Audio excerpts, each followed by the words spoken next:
MLA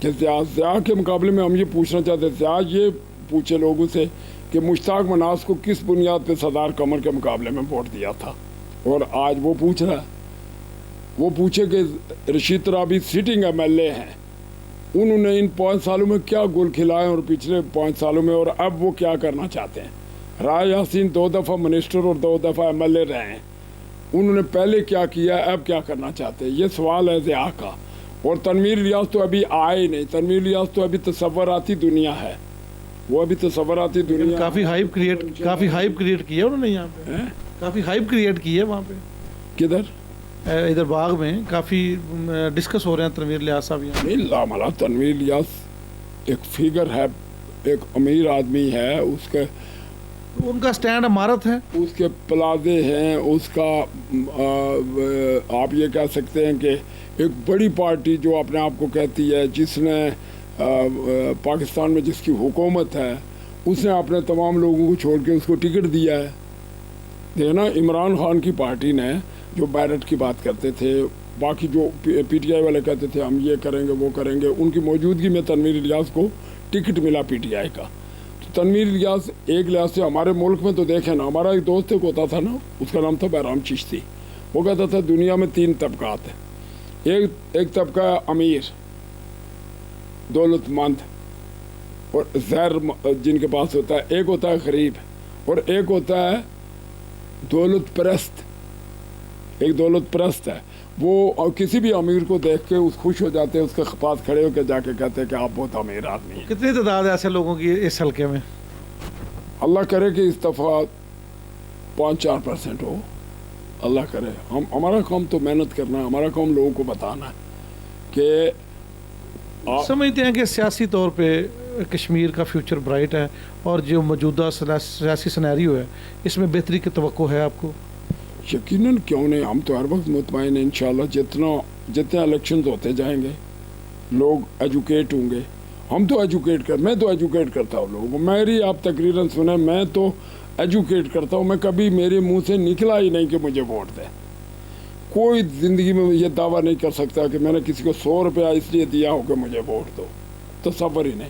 اور میں نے دوسرے دن کبھی کسی سے نہیں پوچھا تم نے ووٹ کس کو دیا. کیا پیغام دیں گے اپنے ووٹرز کو ہمارے چینل کی وساطت سے؟ میں اپنے ووٹرز کو یہ پیغام دیتا ہوں، وسطی اور شرقی حلقے دونوں ووٹرز کو، کہ آپ پہلی بات اپنے ضمیر کو رات کو سوئیں، کلمہ پڑھ کے اپنے ضمیر کے اوپر دباؤ دیں، اور بچیوں سے بالخصوص کہ کس نے آپ کو زیور تعلیم سے آراستہ کرنے کے لیے سٹیپ اٹھایا، کس نے آپ کے لیے جنگ لڑی آزاد کشمیر میں، کس نے باقی لوگوں کے لیے جنگ لڑی، ان کے لیے بولا. کون ہر وقت اس چوک اور چوراہے میں کھڑا رہتا ہے، کون جو ہے کوئی کہیں ہوتا ہے کوئی کہیں ہوتا ہے، لیکن میں اور میرا بیٹا ہم نے کبھی باغ نہیں چھوڑا، اور ہم یہاں ہی ہیں. اور پھر کس کا دامن داغدار ہے، کون لوٹا ہے، کون کرپٹ ہے، کون جو ہے وہ جو اپنی جیبیں بھرتا ہے، یہ. اور دوسرا وہ یہ دیکھیں کہ ان کا مستقبل، ان کا فیوچر، ان کی اولادوں کا فیوچر ہمارے ماضی کو سامنے رکھ کے کہ ہمارا کیا کردار تھا اور جو لوگ میں نے گنے ان کا کیا کردار ہے، اور کون کیا کر سکتا ہے، کس نے کیا کیا، اور وہ دونوں باتیں سامنے رکھیں، کمپیریزن کریں، اور اس میں وہ فیصلہ کریں جس سے اس ملک کی، اس علاقے کی، اور بالخصوص ان حلقوں کی اور ضلع کی بقا ہو، اور لوگوں کے مسائل حل ہوں، اور لوگ بے روزگاری سے بچیں، لوگ عصبیت سے بچیں، اور لوگ مسائل میں کی دلدل میں جو پھنسے ہوئے اس سے نکل سکیں. بہت شکریہ. آپ نے سردار قمر الزمان صاحب کو سنی. ان کا یہ کہنا ہے کہ آپ اپنا نہیں اپنے بچوں کا فیوچر دیکھیں، اور یہ اندازہ لگائیں کہ آپ کے بچوں کا مستقبل کون سے ایسے لوگ ہیں جو زیادہ محفوظ کریں گے. اور انہوں نے اپنا ماضی کا بھی ذکر کرتے ہوئے کہا کہ سب سے زیادہ یونیورسٹیاں، اسکول، کالج انہوں نے اپنے دور حکومت میں بنائے، اور ان کی ہمیشہ یہ پریارٹی رہی ہے کہ وہ بچوں کو ایجوکیٹ کریں، انہیں زیور تعلیم سے آراستہ کریں، تاکہ ایک خوبصورت اور بہترین معاشرہ جو ہے وہ قائم ہو سکے.